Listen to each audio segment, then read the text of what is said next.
Hi again, this is Al. So I'm giving you a quick recap on my 1981 BMW 528i. I'm having to re-record the voice, the sound again, because the audio with the camera that I was using was pretty bad, and as a result, I couldn't use it. I tried to modify it, but it didn't work. But in any case, to recap, basically I bought this car a couple of weeks ago. Bought it from a really nice guy. He bought the car from a gentleman's estate, and he advertised it, for non-running, hasn't run in a long time, don't know what's wrong with it. And when I got to meet him,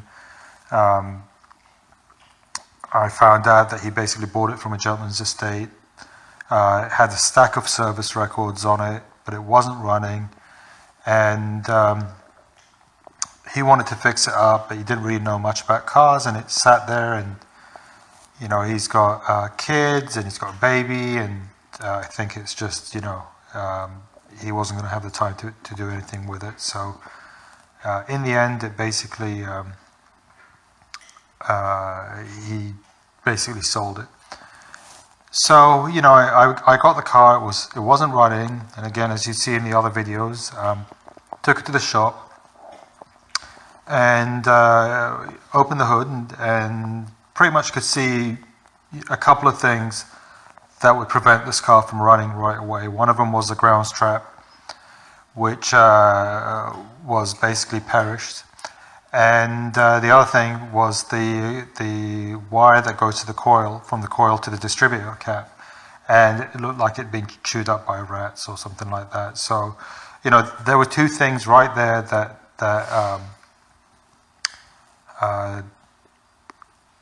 would have prevented it from running. So I used a coil wire from an old Mercedes that I had. It was close enough, and jumper cables as a ground connection, and pretty much was able to get the car running. It was had a tank full of gas. It was old gas, and it ran terribly, but it ran, and you could see the video that had that. The car has a little bit of rust. You can see in certain areas that there's a little bit of rust around the windshield, around the back glass as well. I don't think it's gone all the way through, but you never know. At some point, I'm going to have to basically strip it down and figure out what's going on, and then repaint the car. The paint's not terrible, but it's not great either, and it'll look a lot better with the paint job, and it's white, so it's easy enough to paint.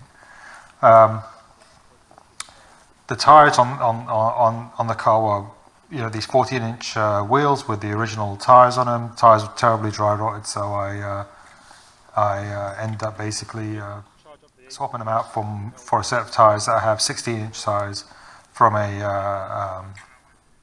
535i parts car that I have.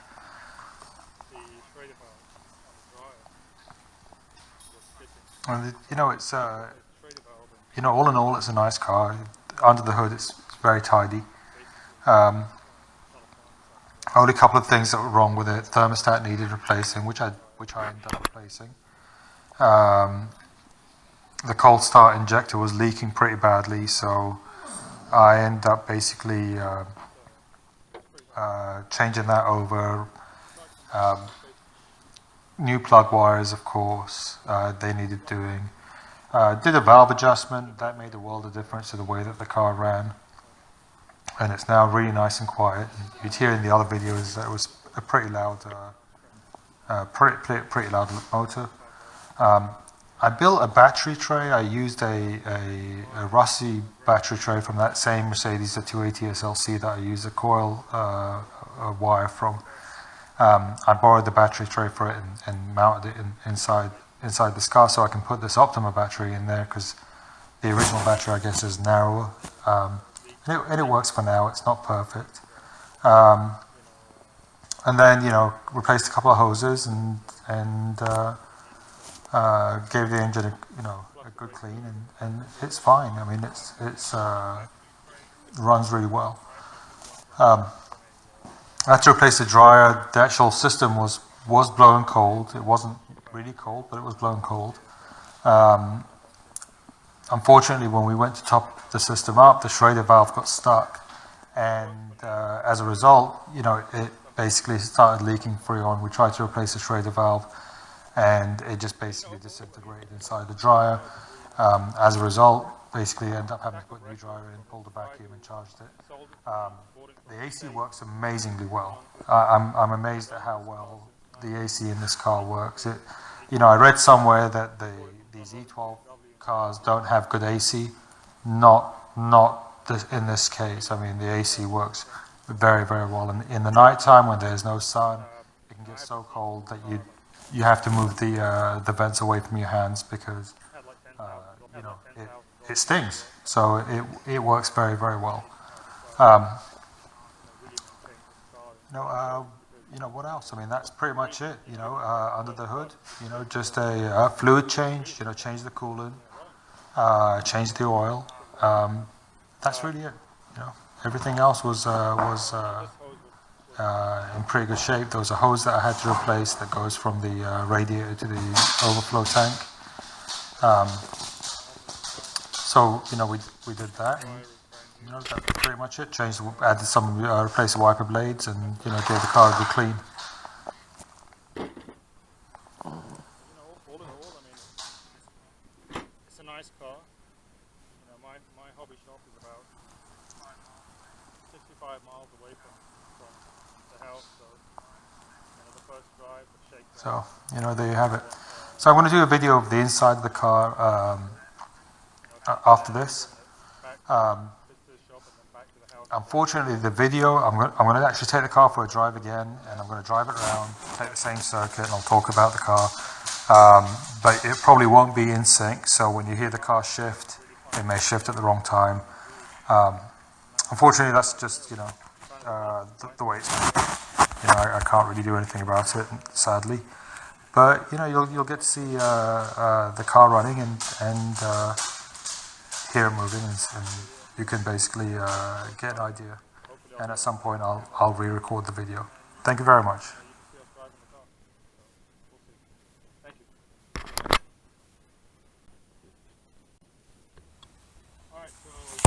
Okay, so we're in the car again. And I'm going to take it for a spin again.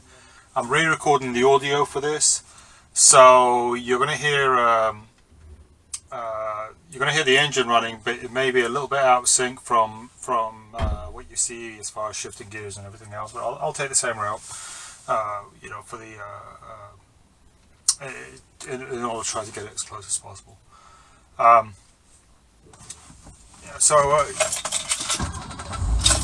The car now starts really nicely. It sounds really good. After the valve adjustment, and these BMWs must have the easiest valve adjustment in the world, because I never thought it would be so easy, but it didn't take any amount of time to get done. It shifts really well. The steering is power assisted, but it's heavy. It's not like an over-assisted steering that you typically expect to see in a car from the 70s and 80s. Mercedes is also, there's a pretty good feel in them, but not as nice as this. I've noticed that, BMWs have really good feel.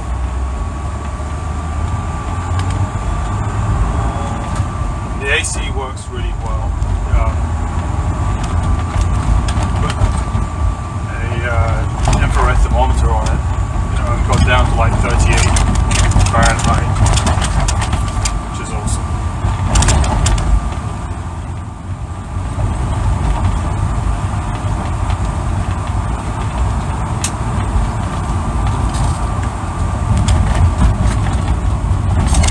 All the lights work. The blinkers, the electric windows, central locking, everything works in this car. And it's really nice. It's very rewarding, when buy a car that doesn't run, and very quickly you can bring it up and running and in good shape. Basically roadworthy. I mean, I've driven this car 65 miles one way, then 65 miles back the other way, and then again back home again. And there's no problems. The radio works. Everything kind of works. It's just like you do. If you had a regular daily driver. Could use an alignment. I suspect that at some point I'll need to go and do the suspension. To make it roadworthy, I had to basically go through and replace all the brake hoses. One of the calipers was completely seized, or I thought it was seized. So initially I bought rebuild kits for the calipers, but it turned out when I ended the brake hose to take the caliper off that it was bone dry. So I guess it was. The hoses started basically to perish, and I decided to change the hoses first to see what it does, and blend the system out. And the fluid was all leaky, it was really thick. So when I bled it out, everything was fine. The calipers responded well to the bleeding. Clutch pedal was all the way down also when I got the car, and I bled the clutch as well. That seems to have addressed the problem. I checked for any leakage. I was keeping an eye on the driveway, and also keeping an eye on the reservoir to see if there was any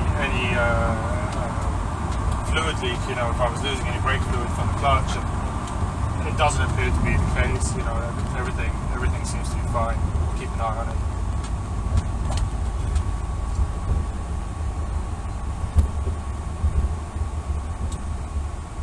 One weird thing about these cars is that sometimes the hood doesn't match. If it doesn't, you could be driving down the road and all of a sudden, the hood wants to take off. So in the video, you'll see me jumping out of the car and check it now, just being a little bit neurotic. Nothing to worry about. So I want to talk a little bit about why I bought this car. And the main reason behind it, I'm mainly a Mercedes-Benz guy. I own a couple of Mercedes-Benz. I really like them. And I used to drive an E12 BMW when I was a kid, when I was at college. Back in the 90s. This was back in England. It was a real nice car. It was a 318i, had the M40 engine. It was an 88 model, so it was the first year of that body style. And they call it an 89 over here. But it had the black bumpers on it. It had the bigger tail lights. It was all manual, manual steering. Manual windows, the only thing it really had was a mechanical sunroof, crank-up sunroof, and central locking. Otherwise, everything else was manual. It was pure revenue. But it was a great car to drive. I enjoyed it. When I came over here, I first bought a Saab. I knocked around it for a couple of years, and then I got back into Mercedes and drove those. Only recently I started getting back into BMWs. I bought a 6 Series and I bought an E28 5 Series.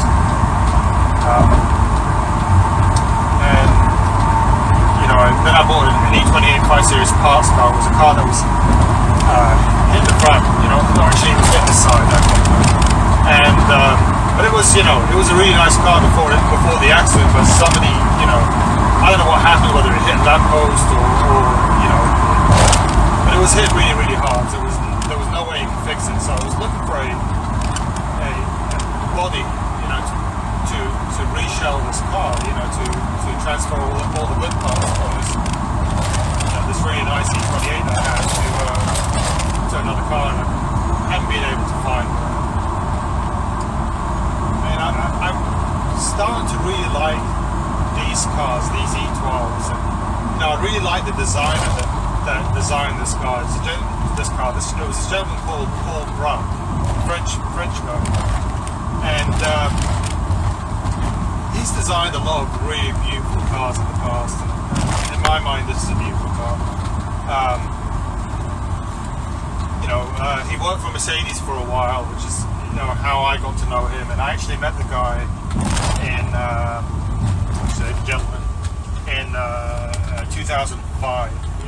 It was an M100 group meeting. M100s are the Mercedes-Benz Grand 600s, the 6.3 and the 6.9. But they had an event in 2005 in Charleston, South Carolina, and he attended. And I got to meet him. He's a fantastic guy. I really like the cars that he's designed. I own several of them. I have a 109 model Mercedes, a 6.3, which is one of his designs. I have a W113, what they call a Pagoda SL, which is one of his designs. And my absolute favorite car in the world is a W114, because my father had one.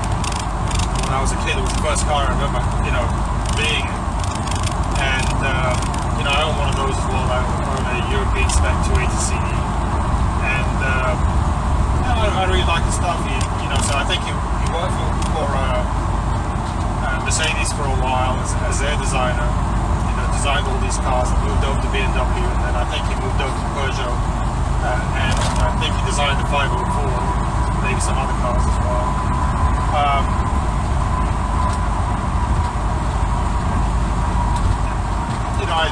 So when I came across this car, it was a good deal, even though it didn't run.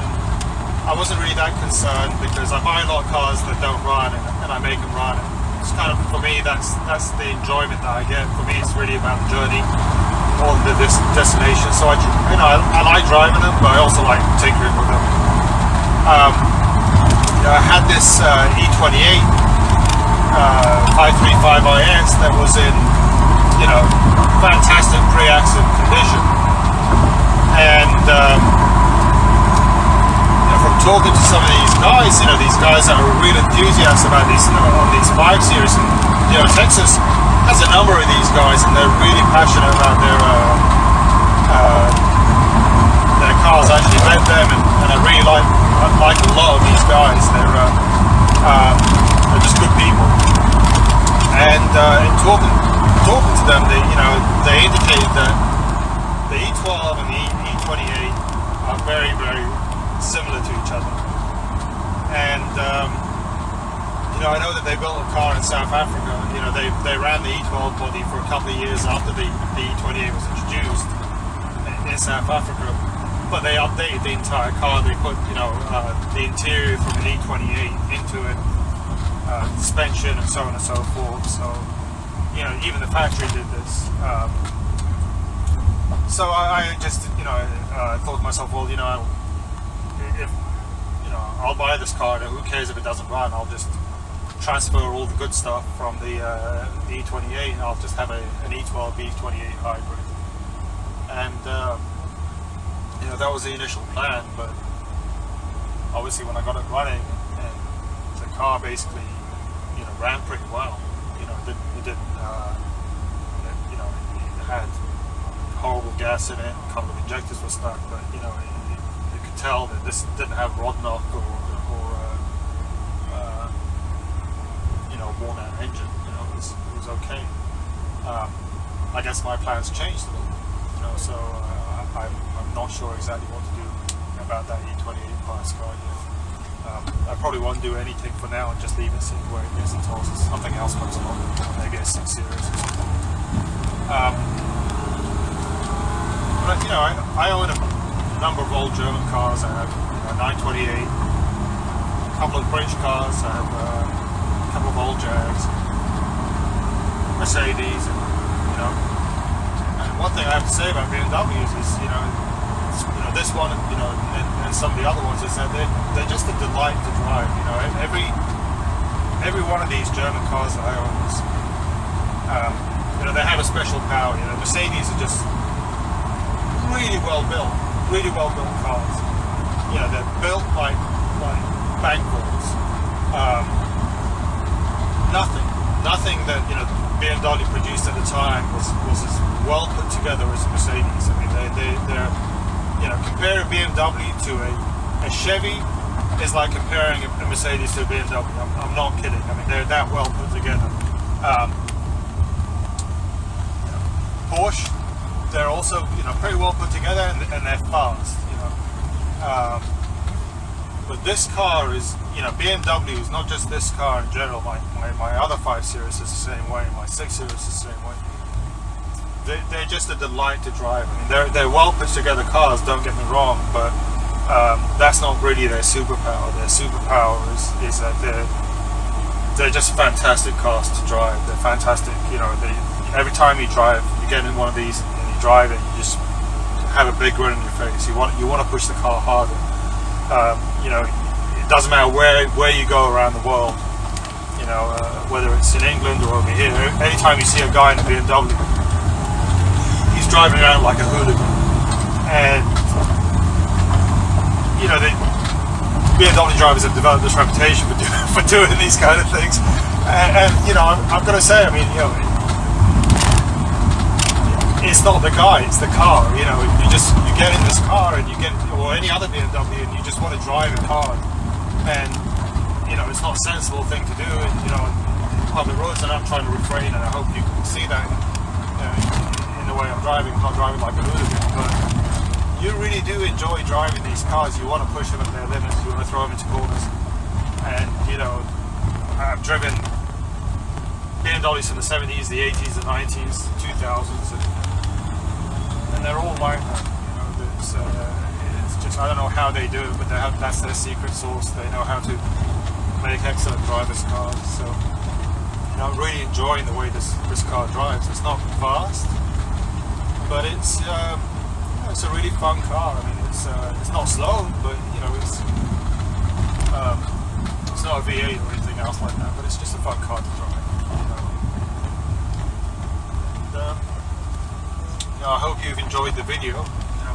Rolling back up to the house. I don't know how in sync that is with the actual video itself, but I really hope that you've enjoyed it. Stay tuned. At some point, I'll make a second video. I guess next thing on the agenda right now is to go through the suspension. See how what needs replacing, what doesn't. Car drives pretty well right now. And then take it in for an alignment, and then maybe start on the bodywork. I'd really like to find some European style bumpers. I'm actually hankering after those right now. I've contacted a few people in the UK, which is where I'm from, to see if they can help me source, a set of used ones, because new ones are like astronomically expensive. And then at some point I'll get around to the bodywork. But for now I'm enjoying it. I don't want to sell it. I have sold a couple of cars, but really for me, it's I just enjoy my cars, so I don't usually sell them. I'm not trying to flip cars or anything else like that. That's not my intention. But just having fun. Hope you enjoyed the video, and I hope that you come back and watch the next episode. Thank you.